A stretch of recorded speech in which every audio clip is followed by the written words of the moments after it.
देखो बच्चों, सबसे पहले कॉम्प्लेक्स नंबर होते क्या हैं। कॉम्प्लेक्स नंबर्स होते हैं जब हमारा रियल पार्ट और इमेजिनरी पार्ट प्रेजेंट हो, वो मिलके क्या बना देता है, कॉम्प्लेक्स नंबर। अब आई बात की रियल पार्ट मतलब क्या, इमेजिनरी पार्ट मतलब क्या।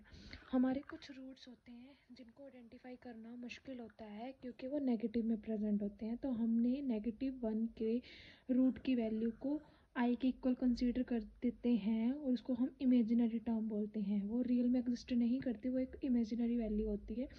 जब आपकी इमेजिनरी वैल्यू जो किसी टर्म में प्रेजेंट हो तो उस चीज़ को हम क्या बोल देते हैं, कॉम्प्लेक्स नंबर बोल देते हैं। इमेजिनरी वैल्यू, एक इमेजिनरी क्या है, एक आयोटा है जिसकी वैल्यू अंडर द रूट -1 होती है, उसको आयोटा बोला जाता है। और जब आयोटा किसी टर्म में प्रेजेंट हो तो उस टर्म को हम क्या बोल देते हैं, कॉम्प्लेक्स नंबर प्रेजेंट बोल देते हैं। ठीक है जी। अब जैसे कि रियल पार्ट में एक्स जो है वो कुछ भी हो सकता है, 1 2 3 4, नेगेटिव पॉजिटिव फ्रैक्शन कुछ भी। ठीक है। वैसे ही वाई भी नेगेटिव पॉजिटिव फ्रैक्शन कुछ भी हो सकता है, वो हमारा क्या हो गया। लेकिन आई के साथ जो प्रेजेंट है उसको हम इमेजिनरी पार्ट बोलेंगे, और जो एक्स है जिसके साथ कोई वैल्यू नहीं प्रेजेंट हो आई की, उसको हम क्या बोलते हैं, रियल पार्ट बोल देते हैं। किसका, एक कॉम्प्लेक्स नंबर्स का।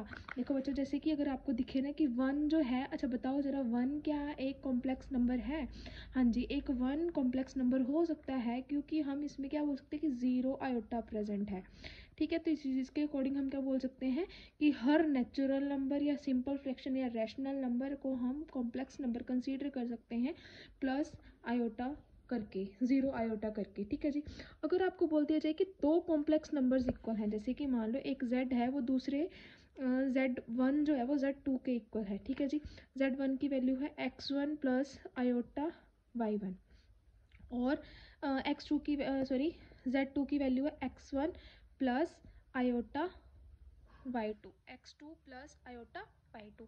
तो हम क्या बोलेंगे कि इसका रियल पार्ट के इक्वल होना चाहिए और इसका इमेजिनरी पार्ट के इक्वल होना चाहिए, जिसकी वजह से हमें क्या मिल जाएगा, x1 is equal to x2 and y1 equals to y2। ऐसे ही अगर हमें दो कॉम्प्लेक्स नंबर्स को प्लस करना हो तो हमेशा रियल पार्ट रियल में प्लस होगा, इमेजिनरी पार्ट इमेजिनरी में प्लस होगा।